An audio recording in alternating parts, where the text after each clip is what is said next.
Hey guys, John, Vapor Honing Technologies here again today. We are working on a small side cover here, which is quite dirty and crusty, still with some gasket material.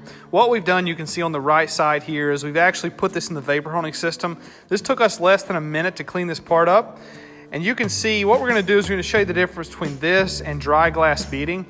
Same pressures, same distances.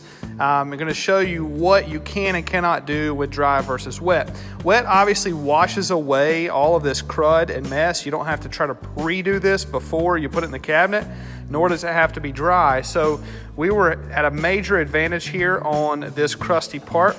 And if it's oily and greasy, it's going to be the same result as well. Glass bead, dry, not only sprays dust everywhere, which is hard to breathe, but it's also really hard for items that are heavily soiled. So stay tuned, we're gonna show you the after we glass bead it.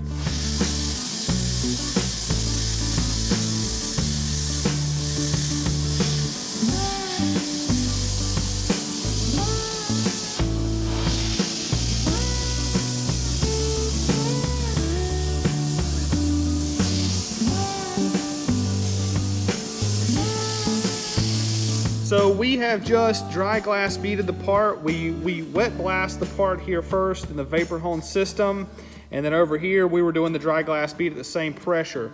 One of the biggest things I want to point out is not how long it takes to remove soiled, contaminated parts in a dry system, but also the integrity is lost when you use a dry system at the same pressures with the same abrasive. Over here, this is the vapor hone side. You can see the shiny texture. This is the dry glass side, and it is taking away the machining marks of the part. I've said this now for 9 years. You guys should pay attention to this. This is huge. This is a part that actually has to seal.